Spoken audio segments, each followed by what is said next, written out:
আসসালামু আলাইকুম রহমতুল্লাহি ওয়া বারাকাতুহু। আমার বাংলাদেশের প্রিয় মুসলমান ভাইয়েরা ও সমস্ত জনগণ, সবার উদ্দেশ্যে আমার ভিডিও। বাংলাদেশের মাঝে একটা উচ্ছৃঙ্খল পরিবেশ চলতেছে।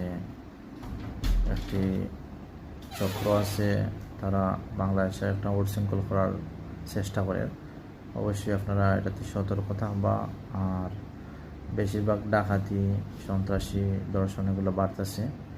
তো যেহেতু ওটা নতুন সরকার বইছে, একটা অন্তর্বর্তী সরকার, এই সরকারের তো অতটা পাওয়ারও নাই।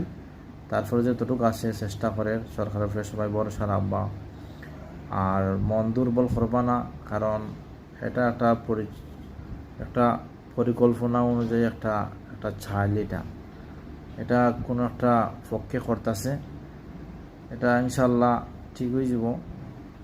আর আইন প্রশাসনের উপরে ভরসা রাখবা, আপনারা প্রশাসনের উপরে আত্মবিশ্বাস রাখবা, রাখিয়া চলবা। আর বেশিরভাগ সময় রাতকে বেশি ঘোরাঘুরি করবা না, টাকা পয়সা না রাতকে বেশি চলাচল করবা না, মোবাইল টোবাইল সব কিছু সতর্ক রাখবা, ঠিক আছে। আর প্রত্যেক যারা দোকান ব্যবসা আছে, দোকানের সামনে সিসি ক্যামেরা রাখবা, দোকানের ভিতরে সিসি ক্যামেরা রাখবা, যাতে এইসব চক্রগুলো ধরা খায়।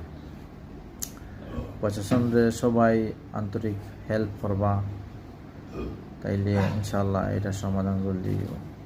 এতটুকুই আমার কথা। সবাই সুস্থ থাকবো, ভালো থাকবো। আসসালামু আলাইকুম।